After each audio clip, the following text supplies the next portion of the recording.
hari ini adalah sidang duplik ya. Saya sudah membaca jawaban Pak Joko ya, sebagai penggugat rekovensi terhadap Bupati Jember ya, yang dalam hal ini ditarik sebagai tergugat satu rekovensi. Ada beberapa poin yang perlu saya jelaskan setelah membaca duplik tersebut. Pertama, Bupati melalui kuasa hukumnya, ya dalam hal ini saya sudah menyampaikan eksepsi bahwa kewenangannya itu bukan kewenangan Pengadilan Negeri Jember. Jadi ada yang menyangkut kewenangan Pengadilan Tata Usaha Negara, ada yang menjadi kewenangan ranah administrasi pemerintahan, yang lain bahwa ada mengandung cacat formil ya terkait dengan menarik turut tergugat menjadi tergugat. Kemudian ada beberapa poin penting yang juga perlu saya tanggapi terkait dengan perincian kerugian yang pernah disampaikan. Ada kerugian 25 miliar 500 yang diminta, ternyata yang saya baca itu ternyata di luar perkiraan saya. Ternyata itu semua adalah pengeluaran biaya politik selama pilkada ya.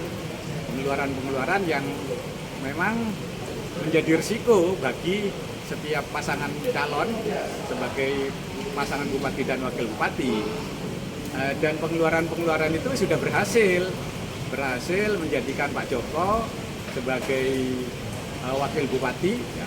Sampai sekarang saya lihat ini kebetulan saya ada di gedung pemerintahan di mana Pak Joko juga sedang berdinas di sini ya. Kalau kemudian biaya politik, biaya pengeluaran itu ditagihkan kembali ke titik nol ya, ini juga ya menjadi aneh juga ya, tapi silahkanlah itu hak Pak Joko. Tetapi karena ini gugatan ini sedang berlangsung di pengadilan, tentu pengadilan dalam ini adalah majelis hakim pemeriksa perkara ini akan terikat kepada hukum acara. Apakah hukum acara yang sedang berlangsung di pengadilan Jember ini bisa berlanjut ya ke pemeriksaan pokok perkara? Tetapi keyakinan saya, pengalaman saya selama ini, apa yang disampaikan di dalam gugatan rekovensi itu tidak akan masuk di dalam pokok perkara.